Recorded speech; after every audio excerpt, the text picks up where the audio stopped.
안녕하세요. 부동산 경제학의 황현입니다. 자, 오늘은요, 금리에 대한 이야기를 한번 해볼까 합니다. 최근 시장에서 가장 큰 이슈가 금리와 대출 규제, 요 두 가지인 것 같습니다. 그 중에 금리가 이제 앞으로 전폭적으로 큰 폭의 인상이 예고되고 있는 가운데 많은 시장 관계자들이 불안해 하시고 계십니다. 그리고 이제 금리가 인상되면 필연적으로 따라오는 게 어떤 단어죠? 그렇죠. 부동산 폭락입니다. 그죠? 그래서 오늘은 충격적인 금리 인상, 그리고 부동산 시장의 운명은 과연 향방은 어떻게 될 것인지, 금리 인상과 앞으로의 부동산 시장의 전망에 대한 이야기를 한번 해볼까 합니다. 자, 그럼 바로 시작하도록 하겠습니다.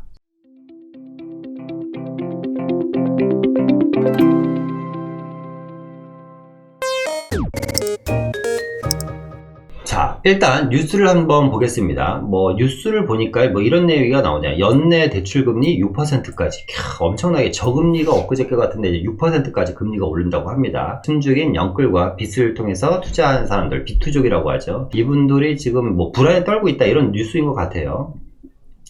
5% 넘어서 6%가 코앞이다. 정부 대출 제한력의 금리는 계속해서 치솟고 있다. 일단 금리는 계속해서 올라가고 있고, 그동안 1억 정도, 예를 들어서 은행에, 예를 드는 겁니다. 1억 정도 시장에 대출을 풀어줬다면, 대출 제한령으로 인해서 이제 앞으로 은행은 각각 3천만원씩 이상 대출을 해주면 안 됩니다라고 하니까, 1억을 풀었을 때 수익이 있을 거 아니에요. 이 수익을 3천만원만 풀었을 때도, 대출을 해줬을 때도 이 수익을 맞춰야지 되니까, 은행 입장에서는 당연히 2% 받던 금리를 6%나 7%까지 올릴 수밖에 없죠. 왜? 은행은 미치고는 장사를 안 하니까. 그런 내용인 것 같습니다. 대출 총량제에 의해서 은행권에 있는 은행들이 대출을 할 수 있는 폭이 줄어들다 보니 마진, 은행, 예대 마진을 먹고 사는 은행이 수익이 줄어드는 것을 볼 수가 없을 거 아닙니까? 그러니까 당연히 대출 금리는 올라갈 수밖에 없다. 대출 제한력의 대출 금리가 치솟고 있다는 거고요. 가계치도달한 가계부채, 그러니까 부채도 문제죠. 부채가 너무 심각하다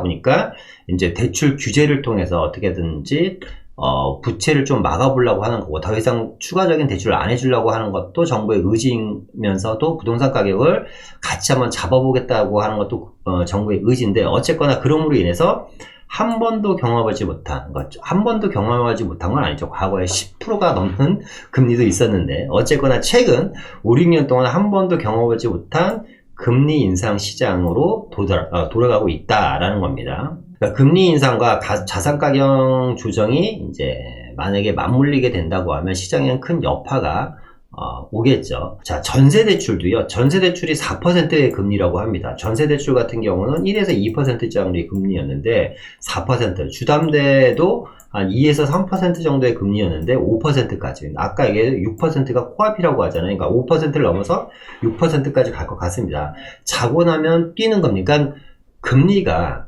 2%, 3%짜리가 이제 6%까지 금리가 올라간다고 하면 확실히 이 대출을 받아서 부동산을 구입하신 분들이라든가 너무 공격적인 대출을 통해서 부동산을 구입하신 분들한테는 당연히 영향은 있을 것 같아요. 그죠? 이게 어느 정도 타격은 있을 것 같습니다. 그렇지 않은 사람들은 큰 문제는 될 것 같지는 않습니다만, 대출을 많이 받으신 분들한테는 좀 어떻게 보면 이 대출 금리 인상이 좀 불안할 수는 있을 것 같습니다. 어쨌거나 자고 나면 계속해서 금리는 뛰고 있다는 거고요. 그런 와중에 금통위 위원 6명 중에 4명은 다음 달 기준금리를 무조건 인상해야 된다는 얘기를 하고 있습니다. 그러니까 기준금리를 계속해서 올려야 된다는 얘기를 하고 있네요. 정리를 해보면 이런 거죠. 금리가 올라가면, 그리고 대출 규제를 하면 부동산 가격은 무조건 떨어진다라는 게 이제 정설입니다. 그런데 이 부동산 가격을 결정하는 요인은 금리와 대출만 있는 건 아니죠. 외부적인 여러 가지 수십 가지의 시장 상호작용들이 상호작용을 하면서 움직이는 것입니다. 예를 들어서 수요와 공급이라든가 매수 심리라든가 전세가율이라든가 국내적인 경제라든가 고용이라든가 기타 등등 여러 가지 현안 속에서 부동산 가격이라는 게 결정되는 건데, 이 금리라는 놈이 부동산 가격을 움직이는 한 축을 담당하고 있는 건 맞습니다. 그러다 보니까 금리 인상이 계속해서 되고, 대출 규제는 이제 어떻게 돼요?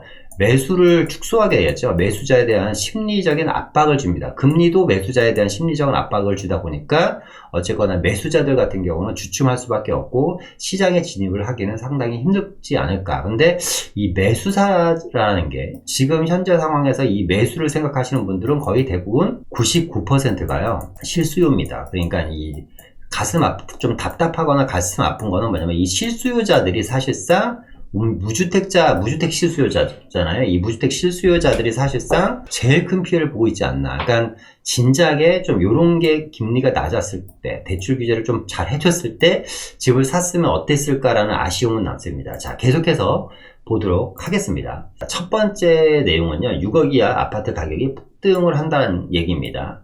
왜냐면 금리 인상 전에 좀 선매수를 지금 하려는 분들이 상당히 많아요. 내년부터 본격적인 DSR 적용이 되면 10억 아파트 기준으로 대출이 많이 나와봤자 2억 나오는데 사실상 집 사지 말라는 거잖아요. 우리나라 대한민국 많은 국민들이 사실상 현금 50% 이상을 주고, 물론 사시는 분들도 계시겠지만 얼마나 많을까라는 생각이 듭니다. 어쨌거나 우리나라 같은 경우는 기본적으로 대출을 안고 집을 사는 구조인데 내년부터는 집값의 한 20%도 대출받기 힘드니까, 그러니까 선매수를 통해서 6억 이하 아파트들이 지금 씨가 마르고 있다는 얘기입니다.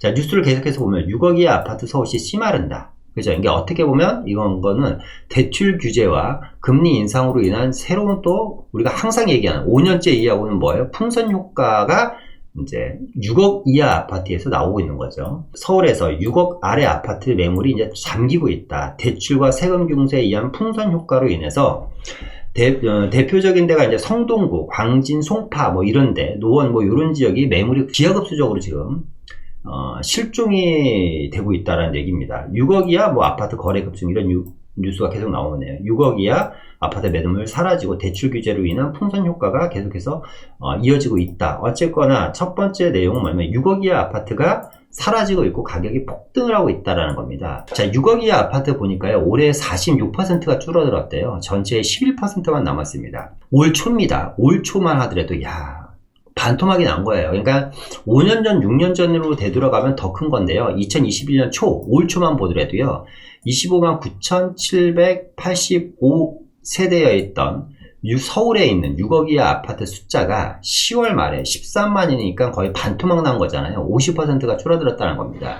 아파트가 점점 줄어들까, 6억짜리 아파트가 없다는 건 뭐냐면 6억 이하 아파트 가격이 계속해서 오를 가능성이 높고, 자, 그럼 6억짜리가 7억이 되거나 8억이 됐거나 10억이 됐다라는 거잖아요. 그죠? 그러니까 6억 이하의 아파트 가격이 폭등을 하고 매물이 줄어든다는 건 뭐냐면, 밀어서 6억을 받쳐주고 있는, 그러니까 6억에 기대고 있는 그 이상 가격에 있는 아파트 가격들도 덩달아 거래량과 상관없이 꾸물꾸물 동반 상승할 가능성이 상당히 높다라는 거고, 지지를 해줄 수 있다라는 거죠. 그러니까 밀리는 것을 막아주는 효과를 6억 이하 아파트들이 지금 해주고 있는 것 같습니다. 이 추세는 내년 초까지 좀 계속해서 이루어지지 않을까. 그러니까 6억 이하 아파트 사실 분들은 지금 생각할 시간이 없습니다. 지금 사든지 아니면 5, 6년 후를 정말 인내를 하고 아주 오래 기다리든지. 그러니까 집이라는 건 항상 그래요. 언제가 제일 싸요? 지금이 제일 쌉니다. 오늘 사야지 되는 겁니다. 늘상 말씀드리지만 제가 방송 중에서 내 집을 사는 거잖아요. 투자자라면 모르겠어요. 투자자 6억 이하 아파트를 투자해서 어느 정도 시세 차익을 내고 2, 3년 있다 팔겠다. 이런 분들이 지금 집을 살까요?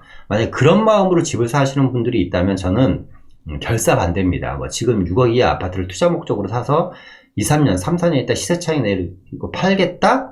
글쎄요, 얼마나 큰 시세 차익이 있을지 모르겠지만 어쨌거나 그거는 좀 아닌 것 같고요. 지금 이 6억 이하 아파트를 공격적으로 투자하시는 분들은 거의 대부분이 실수요자다. 이런 말씀을 좀 드리고 싶습니다. 자, 두 번째 내용은요, 이제 6억 이하가 아니죠. 이제 15억짜리 아파트의 가격이 폭등한다. 15억짜리 이상 아파트의 가격이 폭등하죠. 이 친구들은 뭐냐면, 금리 인상과 대출 규제와 전혀 상관이 없는 친구들입니다. 그러니까 금리가 5%, 2%짜리가 5%로 올리던 6%로 올리던, 아니면 대출을 해주던 안 해주던 9억 이상 15억짜리 아파트들은요, 과거에부터 대출 규제에 잡혀 있었던 아이들입니다. 그러니까 이 친구들은 사실상 금리 인상과 대출 규제와 크게 무관합니다. 과거에도 대출을 많이 받지 않고 산 거예요. 그리고 대출을 안 받고 샀다든가. 그러니까 전혀 상관이 없습니다. 그런데 문제는 뭐냐면, 지금 이 순간에도 이렇게 지금 집값이 떨어지네 어쩌네 이러고 있는 상황에서도 거래는 잘 안 되고 있습니다만 신고가가 나오고 있다. 그러니까 부동산 하락을 점치시는 분들 중에서 매물이 과거보다 많이 쌓이고 있다. 근데 그 과거라는 게 사실 전년 대비를 얘기하더라고요, 대부분. 그러니까 5년 대비를 전에 얘기하는 게 아니라 전년 대비. 전년 대비에 비해서는 물량이 쌓일 수도 있습니다. 그죠? 왜? 거래가 그만큼 줄어들었으니까 물량이 쌓이겠죠. 거래를 못하게 하는데 누가 거래를 합니까? 그러니까 물량이 작년이랑 똑같이 나왔다고 하더라도 거래는 지금 뭐 거의 3분의 1 토막밖에 안 되다 보니까 물량은 계속해서 쌓이고 있는 건 맞습니다. 문제는 뭐냐? 물량은 늘어나고 거래는 안 되는데 계속해서 신고가를 갱신한다라는 게 문제인 거예요. 신고가를 갱신한다라는 게. 이 똘똘한 한 채의 영향을 받아서 15억 이상 되는 초고가 아파트라든가 아니면 고급 빌라, 100억대 신고가 갱신이 계속해서 증가하고 있다. 이건 사실상 일반 서민들이랑은 전혀 상관은 없는 내용입니다. 저랑도 상관은 없는 내용입니다. 그런데 자산가들이 이렇게 해서 움직이고 있고 이 친구들이 계속해서 뭐예요? 끌고 나가고 있다는 겁니다. 그러니까 뭐 지하철로 타면 앞칸이 계속해서 지금 끌고 나가는 거죠. 자, 뉴스를 계속해서 보면 이러한 거래 절벽 속에서도요, 신고가가 계속 터지고 있는데 특히 고가 아파트가 집중되어 있는 강남권에 15억이 넘는 초고가 아파트는 계속해서 신고가를 갱신하고 있다는 얘기고요. 국토부 실거래가 시스템을 보니까 서울 서초구 아크로리브 전용 면적 78제곱미터가 19일날 37억 5천만 원에 19층이 거래됐습니다. 야, 78제곱미터가 37억 5천만 원. 이런 참 비싸네요. 그죠? 6월달 같은 면적이 34억 원에 거래된 것보다 3억. 그러니까 6월달에는 34억에 거래됐는데 이번 달 19일 날에 37억 3천만 원이니까 3억 이상 또 올랐네요. 79제곱미터입니다. 전용 면적. 반면 강남의 지난달 매매 가격 거래 건수는 142건으로 전달에 345건의 절반도 못 미친다. 전달에 비해서 가격 거래가 많이 줄었다는 얘기죠. 그리고 관악구 같은 경우도 은평구 같은 경우도 전달과 비슷하거나 이제 거래량이 많이 줄고 있다. 그러니까 거래는 줄고 있는데 뭐 관악구나 은평구, 노동강 이런 데가 대표적으로 6억의 아파트들이 아직까지 좀 남아있는 동네들이잖아요. 이런 지역들 뭐 그런 거 위주로 좀 거래가 되는 것 같습니다. 거래 건수는 계속 줄어들고 있다. 이렇게 고가 아파트라든가 초고가 주택에 대한 신고가 갱신은요, 대출 규제의 영향을 전혀 받지 않는 고가 단지와 가격 상승 여력에 있는 재건축 재개발 이슈 단지들이 거래를 되고 있기 때문이다. 재건축뿐만 아니라 재개발도 마찬가지죠. 뭐 예를 들어서 웬만한 재개발 지분들 같은 경우는 지금 뭐 사업승인 인가나 관리처분 떨어진 것 같은 매물들은 현금 거의 한 15억 이상 갖고 들어가야 되잖아요. 그러니까 이런 애들은 어차피 대출이랑 상관없는 겁니다. 그러니까 이런 애들도 계속 근데 물건이 없죠. 근데 그죠? 물건이 없습니다. 재개발 구역 안에 물건이 없어요.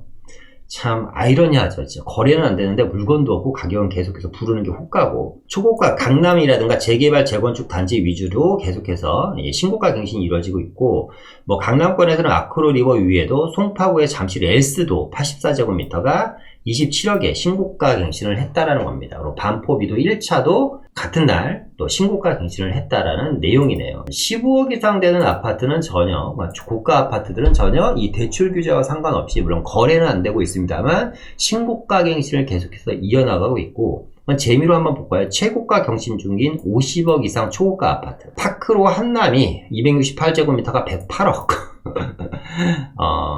르가드 더 메인 한남이 한남동이 뭐 한남동이 그러니까 초고가 보통 한남이랑 성수동에 다 있네요. 그죠?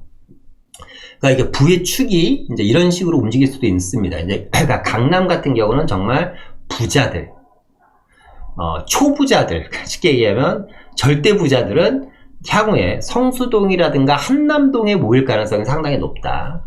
지금 이 신고가 갱신 100억대 물건들이 1등, 2등, 3등, 4등이 다 성수와 한남입니다. 3등은 갤러리아 폴에 84억 5천만원, 성수동이죠. 나인원 한남이 72억 8천만원. 그 다음 이제 5등부터가 압구정동으로 들어가네요. 압구정동이 72억 원.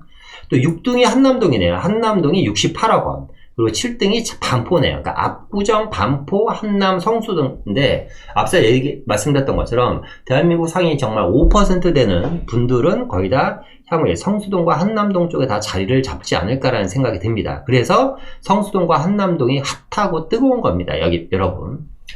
그러니까 참 세상은 아이러니하죠. 이 성수동, 한남동 그 산동네 그리고 중공업지 그 촌동네가 100억대 아파트들로 쭉 쌓일 줄 누가 알았겠습니까? 그죠? 옛날에 빌라 2, 3억 하던 동네가 그렇게 바뀌는 겁니다. 그런데 여러분들 지금도, 그러니까, 야, 지금 한남동 너무 늦지 않았어요? 성수동 너무 늦지 않았어요? 당연히 너무 늦었죠. 늦은 게 중요한 게 아니라 투자를 못 하죠. 원체 투자금이 뭐 10억 이상, 15억 이상 막 이렇게 갖고 들어가야지 되기 때문에 늦었습니다. 그러면 여러분들 뭘 하셔야 될까요? 그렇죠. 제2의 성수동과 제2의 한남동을 찾으시면 되는 거예요. 제2의 성수동과 제2의 한남동을 찾으시면 성수동과 한남동은 어쨌거나 1등 지역이지만 3, 4등 지역에서라도 여러분들이 소액으로 잘 접근을 하시면 또 그와 유사한 또 그만큼의 여러분들이 수익률을 충분히 가져갈 수 있지 않을까라는 생각은 합니다. 하지만 내 집 마련 차원에서도 너무 당연한 거고요. 또 하나는 제2의 성수동과 한남동을 반드시 찾아야 되는 이유는 뭐냐면 여러분뿐만 아니라 여러분 자녀를 위해서라도, 그러니까 여러분 자녀들이 20대라면 더더군다나 소액 증여를 통해서라도 향후에 서울의 한복판에 여러분들 자녀들이 거주할 수 있는 내 집 한 칸 정도는 준비를 해놔야 되지 않을까라는 생각이 듭니다. 자, 계속해서 보겠습니다. 세 번째는요, 자, 재개발 빌라의 또 거래량 폭증입니다. 그러니까 이 친구들도 15억 이상 아파트랑 비슷한 내용인데요. 금리 인상과 대출 규제와 사실상 좀 무관하다. 왜 그러냐면, 여러분들 이 영상을 보시는 분들 중에서도 재개발이나 재건축은 좀 힘들겠지만, 원체 목돈이 들어가서 소액으로 재개발 쪽 관심 있으신 분 많잖아요. 특히나 이 재개발이 앞으로 될 지역에 있는 이런 빌라들, 그러니까 예정지에 미리 좀 내가 들어가서 미리 좀 선점 투자를 해놔서 향후에 좀 높은 수익을 가져가 보겠다. 이렇게 생각하시는 분들도 많잖아요. 이런 분들이 어떻게 이런 거래량을, 아파트 거래량을 돌파하는 빌라 거래량을 계속해서 만들어내고 있는 거거든요. 그런데 앞서 얘기했던 것처럼 이 영상을 보시는 많은 분들 중에서 이런 재개발 빌라, 소액 투자를 생각하시는 분들이 사실 대출받고 사시는 분들은 거의 없거든요.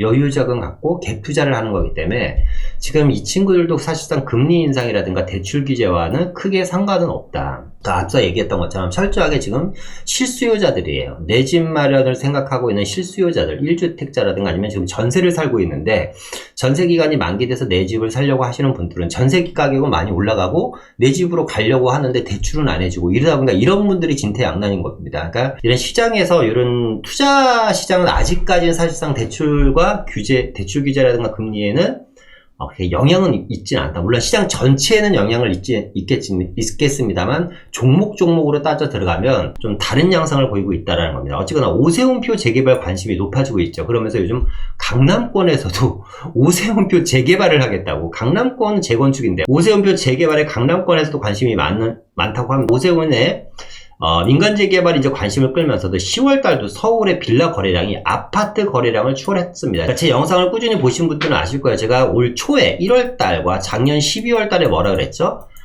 올해 빌라의 거래량에 한번 관심을 가져보십시오. 근데 그 말이 그대로 현실화되고 있습니다. 올해는 아마 빌라 거래량이 아파트 거래량을 훨씬 뛰어넘을 겁니다라는 말을 제가 신일에서 그걸 맞춘 건 아니고요. 제가 무속인에서 맞춘 건 아닌데 전체적인 흐름이 데이터상 나와 있어서 그러지 않을까라는 생각이 들었는데 지금 1월달부터 10월달까지 다세대 주택의 거래량이 아파트 거래량을 계속해서 뛰어넘고 있고요. 빌라가 2223건이 거래됐네요. 지난달. 그리고 아파트가 1000건이 거래됐으니까 거의 2배 이상 빌라 거래량이 많은 겁니다. 그죠? 아파트 거래량은 역대급 최저인데 빌라의 거래량은 역대급 최대입니다. 아파트 같은 경우는 금융위기 수준의 거래 빙하기가 본격화되나 이런 이야기가 오고 갈 정도입니다만 거래는 지금 안 되고 있는데 앞서 얘기했던 것처럼 아이러니하게 신고가 갱신이 계속되고 있다는 게 아이러니한 거죠.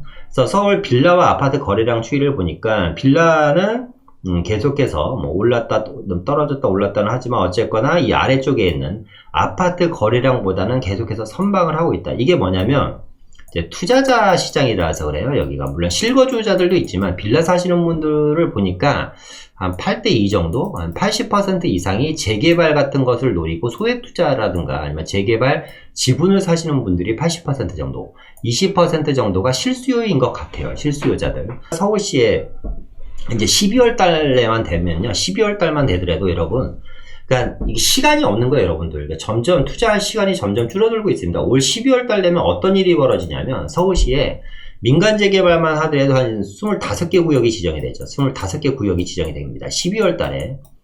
그리고 이제 공공주도 복합 사업으로 거의 또 한 20개 지역이 또 구역 지정이 될 걸로 예상이 됩니다. 그러면 12월 달만 하더라도 서울에 40개, 거의 45개 구역이네요. 45개 구역이 지정이 되는 거예요. 그러면 서울시라고 했을 때 계속해서 공공이라든가 민간으로 계속해서 이렇게 구역 지정이 한강을 기준으로 북쪽 지정 얘기하는 겁니다. 계속해서 구역 지정이 된다고 하면 이 구역 지정이 된 것들은 다 뭐예요? 권리 산정 기준이 나오죠. 그러면 구역 지정이 안 된 곳, 요런 지역들밖에 안 남는데 계속해서 구역 지정이 돼 나간다고 하면 권리 산정 기준이라서 좀 자유로운 여러분들이 실제로 투자할 수 있는 구역은 점점 줄어드는 곳이죠. 그죠? 그러면 이 지역은 재개발이 되든 안 되든 가격대가 어떻게 되겠습니까? 계속해서 올라갈 거 아닙니까? 그러니까 재개발에 관심 있으신 분들은 여러분 뭐 눈치 보고 남의 뭐 이목신경 쓰고 얘가 될까 안 될까 이런 거 생각할 시간이 없습니다. 그러니까 재개발에 관심 있으시면 특히 2, 3억대 재개발 투자를 생각이 있으신 분들은 정말 빨리 움직이셔야지 됩니다. 본인이 소액으로 어느 정도 좀 자산을 형성한다든가 아니면 서울시 한복판에 뭐 새 아파트를 뭐 10년 정도 있다가 내가 한번 받아보고 싶다 이런 분들은 정말 적극적이고 빨리빨리 움직이셔야 됩니다. 왜? 점점 내가 투자할 수 있는 공간이 이렇게 조그맣게 점점 줄어들고 있습니다. 점점 줄어들고 있기 때문에 투자할 공간 자체가 없다라는 겁니다. 자, 그 얘기도 제가 누차 했습니다. 점점 서울시에 투자할 수 있는 영역이 줄어들고 있다 이런 얘기도. 10월적인 전반적인 빌라 거래량은 10월달의 전반적인 빌라 거래량은 9월달보다는 줄었는데 절대적인 거래량은 또 아파트를 넘어섰다. 언제부터? 1월달부터 이때까지. 이거를 제가 언제? 올 초와 작년 12월달에 예견을 했다. 이렇게 될 것이라고. 이와 같은 여전 현상은 올 1월부터 매월 나타나고 있다라는 얘기고요. 서울시의 재개발 활성화 정책의 빌라 거래의 아파트 역전 현상은 한동안 이어질 전망이고 오세훈표 재개발로 뽑히는 신속통합에 대한 시장에 대한 관심이 높아지니까 매수 열기도 엄청나게 후끈후끈 달아오르고 있습니다. 제가 정말 지난주에 또 은평구 갔다 와서 놀랬어요. 2달 전에 은평구를 갔다가 어저께 또 은평구를 갔다 왔거든요. 2달 전에 갔을 때 1억 정도면 살 수 있었던 빌라가 지금 한 3억 정도를 줘야지 사야지 되더라고요. 그러니까 벌써 금액이 몇 배가 뛴 300% 뛴 거죠. 와, 엄청난 겁니다. 한 정비업계 관계자는 정비사업은 무엇보다도 속도가 생명인데 신속통합기획은 이 사업 속도를 대폭 줄이는 게 최대 장점이다. 그러니까 1억짜리 투자할 수 있는 지역이 지금 3억 투자로 바뀐 지역이 이번에 10월 29일에 공모를 냈더라고요. 공모를 신청하다 보니까 그러니까 기대감이 엄청나게 높을 거 아닙니까? 물론 이 지역이 12월 달에 은평구에만 7개 지역이 예정구역 신청서를 넣었다고 하니까 그 중에 아마 한 군데 정도 되지 않을까 싶습니다. 그러니까 경쟁률은 7대1인데 그 중에 한 지역이에요. 그 은평 어디예요? 연신내역 북쪽 지역인데 뭐 될지 안 될지 모르겠습니다만 어쨌거나 가격대가 엄청나게 많이 올랐다. 정비사업은 무엇보다도 속도가 생명인데 이 신속통합기획은 뭐야? 사업 속도를 대폭 줄이는 게 장점이고 주민 호응도가 상당히 높죠. 민간으로 진행을 하다 보니까. 그래서 세 번째는 어쨌거나 재개발 빌라의 거래량 폭증이다.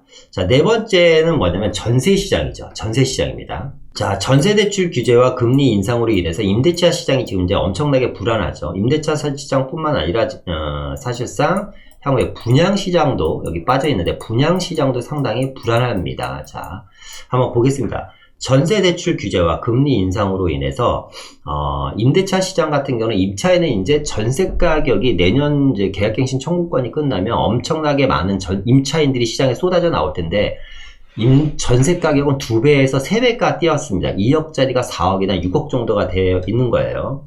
그러니까 내년에 한 번도 겪어보지 못한 대출 빙하기가 오는데 과연 이 빙하기에서 지금 실수요자들도 힘들고 내 집 마련하려는 실수요자들도 힘들고 전세를 사시려는 실수요자들도 힘듭니다. 전세는 철저하게 뭐다?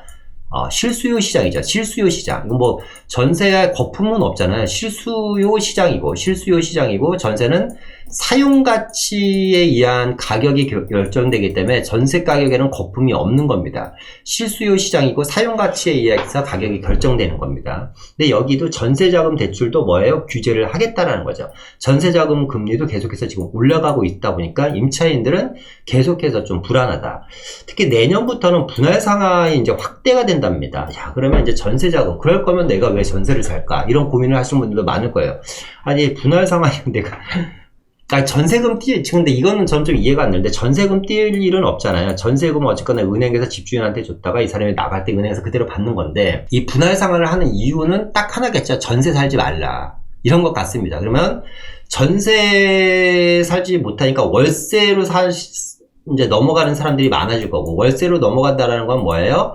저소득층에 대한 가계자금 부담이 상당히 계속해서 커진다라는 겁니다. 분할 상환까지 하면서 그러니까 전세대출을 받지 말라는 거죠. 능력이 안 되면 전세대출 받지 말라, 이런 얘기입니다. 분할 상환 위한 정책적인 노력을 금융권과 함께해서 무척 강화할 것이래. 그러니까 무슨 얘기냐면 정부에서는요, 내년에 전세자금 대출을 규제하는 거를 금융권과 함께 계속해서 강화해 나갈 것이라는 겁니다. 그러니까 내 집 마련 대출이라든가 뭐 이런 것뿐만 아니라 전세 임차인에 대한 대출 규제도 계속해서 강화해 나간다고 하니까, 이렇게 되면 계속해서 집주인들도 반전세로 돌릴 수밖에 없죠. 그럼 전세 물량은 점점 줄어들고, 안 그래도 불안한 임대차 시장이 더 불안해질 수밖에 없고, 전세라든가 월세를 구하시는 분들은 높은 가격에 계속해서 임대차 시장에 머무를 수밖에 없다라는 겁니다. 그러니까 반전세라든가 월세가 계속해서 증가하게 되면 전세 물량이 감소를 하고, 당연히 전세 가격이 상승하는, 그러니까 전세대출 규제와 금리 인상으로 인해서 어쨌거나 내년 한 해는 임차인들한테 상당히 어려운 한 해가 되지 않을까라는 생각이 듭니다. 거기다가 아까 분양 얘기했잖아요. 우리 이제 분양 같은 걸 보면 요런 거 문구 많이 보시죠? 중도금 대출 무이자, 이런 얘기들 많이 들어보셨을 겁니다. 아파트를 살 때, 오피스텔을 살 때 특히 중도금 대출 무이자라는 얘기를 많이 하는데, 세상에 여러분, 어느 은행에서 돈을 빌려주면서 무이자로 빌려줍니까? 그죠? 무이자는 이 세상에 없습니다. 그죠? 그럼 무이자라는 건 무슨 뜻이냐? 무이자. 이 무이자는 이자를 분양받은 사람이 내지 말라는 거예요. 그럼 이자를 누가 내냐? 시공사에서 내는 겁니다. 시공사. 그런데 금리가 계속해서 올라가면 시공사에서 내야 되는 이자가 계속해서 높아지겠죠. 그러면 이 사업을 진행하는 시행사 입장에서는 대출이 수천억입니다. 여러분, 수천억짜리 대출 금리가 2%에서 6%로 올라간다고 생각해 보세요. 어마어마한 금액이죠, 이자가. 그렇기 때문에 시행사 입장에서는 점점 중도금 대출을 계속해서 그러면 고객한테 전가를 해야지 되냐, 우리가 중도금 대출 무이자를 계속 가야지 되냐에 대한 불안감이 있을 거고, 중도금 대출 역시도 규제를 받을 수 있기 때문에 중도금 대출이 안 나올 수도 있습니다. 그죠? 자, 그렇다 보니까 시행사들 입장에서는 분양 일정을 늦추거나, 아니면 분양을 아예 취소하거나, 아니면 시장에 공급을 안 할 수밖에 없겠죠. 그러니까 분양 시장도 상당히 불안해질 수밖에 없고, 그로 인해서 어떻게 시장에 공급 물량은, 민간이 공급할 수 있는 공급에 대한 물량 자체들도 계속해서 줄어들 수밖에 없다. 그래서 올 연말에 보니까 각각 시행사라든가 시공사 쪽에 좀 아시는 분들이 있거든요. 그러니까 12월 안에 지금 밀어내기 분양을 어마어마하게 하고 있고요. 요즘 특히 오피스텔, 대단지 오피스텔 같은 경우에 보면, 예를 들어서 뭐 분양팀 한 100명 정도만 들어가서 끝낼 수 있는 현장 하나를 500명, 600명씩 집어넣는다고 합니다. 왜냐면 12월 달 안에 이 대출 규제 나오기 전에 다 털어버리려고. 그만큼 어쨌거나 분양시장도 상당히 불안한 거는 사실입니다. 분양시장이 불안해진다면 다시 말씀드리지만, 시장의 공급은 사실상 점점 힘들어질 수밖에 없다. 자, 5번째 한번 볼까요? 5번째. 요런 것들은 좀 우리가 좀 조심해야지 된다. 어떤 것들이냐? 대출 비율이 높은 부동산들이죠. 특히 이제 우리가 흔히 수익형 부동산. 특히 이제 대표적인 게 상가라는 거죠. 상가는 지금도 이제 분양받아서 뭐 대규모 택지지구 단지 내 상가 같은 거 지금 분양받아서 고생하시는 분들 엄청나게 많죠. 제 주변에도 있습니다. 그러니까 상가는 좀 이런 거예요, 여러분. 이렇게 용산역에 가보면 용산 레미안 있잖아요. 그 주상복합 아파트 2동짜리. 그 상가가 엄청난 고가의 상가가 분양이 됐거든요. 한 채당 10억, 20억, 30억씩 분양이 됐는데, 그게 2, 3년 동안. 최근에 뭐 아직도 비어있는 데들이 있습니다. 그 자리가 여러분들 공실이 날 거라는 생각이 드시겠습니까? 용산역 대로변에, 그죠? 그 주변에 사는 사람만 몇천 세대인데, 그만큼 상가는 좀 리스크가 있는데, 이런 리스크 있는 상가를 분양받으신 분들 같은 경우는 사실상 대출금리가 점점해서 2%, 3%, 4%, 6%로 올라가면 올라갈수록 상당히 부담이 되겠죠. 거기다가 월세라도 잘 나오면 좋은데 월세도 안 나와. 근데 500만원에 내가 월세를 받는데 이자를 300만원 찍는데, 월세가 이제 이자가 500만원이 되면 사실상 이 상가로서의 가치 자체가 없는 거잖아요. 그러니까 요런 애들은 지금 만약 이런 것도 지금 상가 투자를 생각하시는 분들은 조금 고민을 하셔야지 되고, 이런 상가를 갖고 계신 분들은 더더군다나 힘든 한 해가 되지 않을까. 또 지식산업센터도 마찬가지입니다. 요즘 지식산업센터가 지금 뭐 돈 놓고 돈 먹기 판이 돼버렸잖아요. 그죠? 그러니까 저는 인기가 상당히 많습니다. 그리고 이제 그 임차인 구하기도 쉽고, 그런데 그러다 보니까 너무 무분별하게 지식산업센터들이 많이 지어졌어요. 그러니까 지식산업센터도 어쨌거나 이 상가나 지식산업센터, 그리고 오피스텔 이런 친구들, 뭐 도시 생활형 숙박시설 이런 친구들은 예를 분양가가 1억이면 내 돈 2, 3천만 원이면 사실상 끝납니다. 그냥 중도금 대출까지 다 해서 나중에 보증받고 이렇게 해버리면, 그러니까 요렇게, 그러니까 내 자기 자본 비율이 적고 대출 비율이 높은 상품들이잖아요. 이런 친구들 같은 경우는 향후에 힘들 수도 있다. 토지도 마찬가지죠. 토지도 이제 뭐 대출이 잘 나오고 토지를 사시는 분들도 거의 대부분 주택이랑 틀리게 토지는 7, 80%까지 역시 대출이 나오기 때문에, 지식산업센터는 뭐 잘 나오는 데는 90%까지 대출이 나옵니다. 그러니까 이런 상품을 사신 분들은 금리가 올라갈수록 상당히 부담이 갈 수도 있고요. 특히 이제 오피스텔, 그리고 생활형 숙박시설도 마찬가지입니다. 근데 이 오피스텔도 있잖아요. 예를 들어서 전세를 끼워서 투자하시는 분이 있을 거고, 월세 목적으로 대출을 많이 받아서 투자하시는 분들이 있을 텐데, 전세를 끼신 분들은 그나마 나을 텐데, 월세를 끼워서 대출을 많이 받고 월세로 대출을 좀 어느 정도 내고 내가 남은 수익금을 또는 생활비로 쓰겠다, 이런 분들한테는 사실상 좀 힘든 게 될 것 같습니다. 이 대출금리가 올라갈수록. 특히나 오피스텔 분양 시장도 확실히 이제 불안하죠. 대출이 안 된다고 하면. 생활형 숙박시설도 뭐 말할 것도 없고요. 얘는 오피스텔은 그래도 전세라도 줄 수 있잖아요. 내가 실제 들어가서 살 수도 있고. 근데 생활형 숙박시설은 사실상 전세를 주면 불법이기 때문에, 이게 이 친구들 같은 경우는 최근에 뭐 특정 지역은 얘기 안 하겠습니다. 높은 프리미엄이 붙은 걸로 알고 있습니다만, 저는 생활형 숙박시설은 오피스텔이나 아파트와는 틀리게 좀 끝까지 가봐야 된다. 지금 어느 정도 프리미엄이 붙었다고 안심할 상품은 아닙니다. 항상 리스크를 상당히 많이 공유하고 있는 친구이기 때문에 이 생활형 숙박시설은 좀 여러분들이 각별한 주의를 좀 하셔야 됩니다. 정리를 해보면, 이 대출 상품이 높은 부동산, 상가라든가 지식산업센터라든가 토지, 오피스텔, 생활형 숙박시설은 조금 힘든 한 해가 될 수도 있고, 당분간 이 분양을 받으시려고 생각하시는 분들, 이쪽에 수익형 쪽에 관심을 가지신 분들은 다시 한번 좀 생각을 재고하시는 것도 나쁘지 않을 것 같습니다. 좀 대출 규제라든가 금리에 대한 시장 상황을 지켜본 다음에 타구에 들어가셔도 늦지 않을 것 같습니다. 자, 마지막으로 이제 좀 정리를 해볼까 하는데요. 영국 얘기를 한번 해볼게요. 영국. 자, 영란은행이요, 기준금리를 동결한다고 합니다. 긴축은 계속 하는데 금리는 동결한다고 합니다. 인플레이션으로 인해서, 고물가 상승으로 인해서 금리 인상이 우세했는데요. 결국 통화정책위원 9명 중 7명이 동결을 하겠다고 하면서 영국 중앙은행은 금리를 동결하는 걸로 결정을 했습니다. 그러니까 왜냐하면 이제 내수가 너무 불안하다는 거죠. 특히 이제 일자리가, 고용이 너무 불안하다 보니까 인플레이션은 일시적인 걸로 생각하는 것 같아요. 인플레이션은 일시적인 거고, 고용이 불안하다 보니까 일자리가 어느 정도 안정권, 그러니까 고용이 안정이 어느 정도 된 다음에 확인한 이후에 상황을 보고 결정하겠다는 겁니다. 이게 맞는 거죠. 그죠? 그러니까 우리나라 금리 인상이 그래서 언제까지 진행될까 하는 건 의구심이 있습니다. 물가 상승으로 인해서 기준금리 인상이 가능성이 점쳤던 영국 중앙은행이 기준금리를 일시적으로 일단 동결했다라는 거고요. 금융시장에서는 금리가 인상될 것이라는 전망이 우세했지만 예상반 결과가 나왔다. 영국의 물가 상승률은 3.1%를 기록하는데, 우리나라도 지금 물가 상승률이 3%잖아요. 그죠?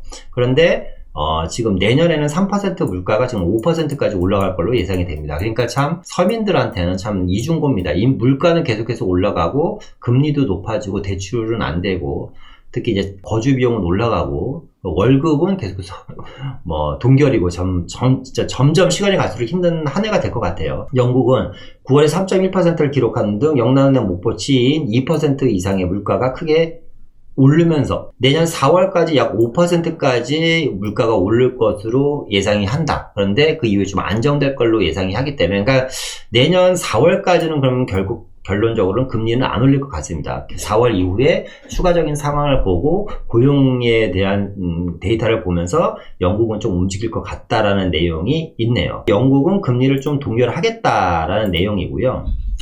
자, 미국을 한번 보겠습니다. 미 연준이 이번에 티퍼링을 개시하면서 긴축은 계속하되 기준금리는 동결한다고 합니다.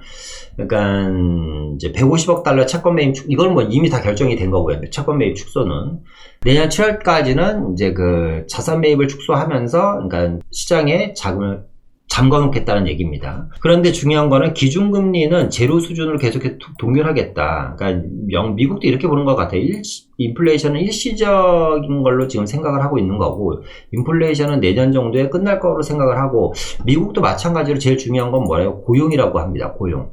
고용 창출이 되고 나야서 금리를 올리겠다. 근데 이게 맞는 거죠. 고용이 불안해서 금리가 올라가면 누가 힘들어져요? 서민들이 힘들어지기 때문에 어쨌거나 고용이 어느 정도 창출되고 금리를 올린다고 합니다. 그러면 다시 말해서 영국과 미국은 어쨌거나 중앙은행에서 긴축은 계속해서 진행을 하되 금리는 동결한다고 합니다. 마이너스 금리로. 그러면서 이제 전 세계 주요국들이 다시 금리 동결 쪽으로 흘러가고 있는 상황에서 우리나라 금융위는 나 혼자만 계속해서 과연 금리를 올릴 수 있을 것인지도 우리가 내년 초까지 좀 지켜봐야지 될 대목입니다. 그리고 대출 규제를 계속해서 해 나갈 수 있을지도 내년 초까지 좀 우리가 지켜봐야 될 대목이라고 생각이 합니다. 그래서 오늘은 금리로 인해서 폭발적인 금리 인상, 정말 폭발적인 겁니다. 1% 금리가 거의 6%까지 올라가기 때문에 폭발적인 금리 인상은 맞습니다. 이 폭발적인 금리 인상으로 인해서 부동산 가격이 폭락을 한다고 하는데 실제로 시장이 폭락을 할 것인지, 그리고 모든 부동산이 같은 조건을 금리에 대한 영향을 받을 것인지에 대한 이야기를 한번 해봤습니다. 여러분들도 한번 곰곰이 생각해 보시고 저의 내용이 오늘 좋았다면 좋아요와 구독 눌러주시고요. 그리고 다음에 더 좋은 영상으로 찾아뵙도록 하겠습니다. 오늘 이상 마치고요. 감사합니다.